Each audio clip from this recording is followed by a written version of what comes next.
Sindh TV network जे सॾ ते सिंध जी अज़ीम सक़ाफ़त खे भेटा पेश करण जो सिलसिलो जारी आहे।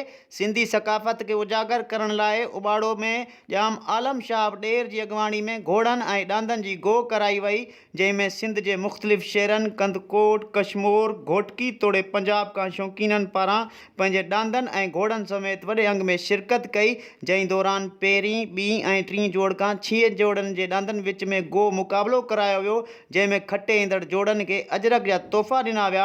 उन मौक़े ते मेलो कराईंदड़ ॼाम आलम शाह ॾेर ऐं शौक़ीननि पारां सिंध टीवी न्यूज़ सां ॻाल्हाईंदे चयो सिंध जो सक़ाफ़ती ॾींहुं 3 डिसंबर जो उन ते कवरेज मिली आहे ऐं पंहिंजो इहो प्रोग्राम हज़ारनि सालनि खां मले थो अचे ऐं हीअ असांजी सक़ाफ़त आहे। जीअं तव्हां ॾिसी सघो था हिते तमामु घोड़ा बि आया आहिनि ऐं पंहिंजो ॾांद बि आहिनि जेका रेस कंदा। इहो बि हिकिड़ी माना पुराणी हज़ारनि सालनि खां सक़ाफ़त हले थी ऐं इंशाल्लाह अॻिते बि इहो असां मञींदासीं। अॼु असांजो सक़ाफ़त जो ॾींहुं आहे, अजरक टोपी जो ॾींहुं आहे। सिंध असांजी शान आहे, अजरक टोपी पटको असांजो मान आहे। 60, 70, 75 ताईं हूंदासीं। यको असांखे शौक़ु आहे इहे ॾांदनि जो। हे रिवालो आहे, हो बोस्की गावाड़ो आहे।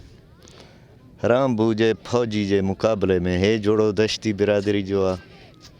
बाक़ी हो हिकिड़ो ॾांद मलिक जो आहे, हिकिड़ो मज़ारी जो आहे। असां भी है कि प्योर ॾाढे शौक़ु कंदा पे ॾांदनि था, उन्हनि रब ने सभु कामयाबी ॾिठी आहे। बाक़ी महिनत देसी गिहु खीर मुरबा ये असां ॾाढी ख़िदमत सेवा उहे करे थो वधे शौक़ु मेल हज़ारे सालनि खां थींदो आहे। सिंध जी सक़ाफ़त आहे ऐं बेहद असां शुक्रगुज़ार आहियूं सिंध टीवी वारनि जा। कैमरामैन सईद मंगी सां गॾु अब्दुल गफ़ार मलिक, सिंध टीवी न्यूज़, उॿाड़ो।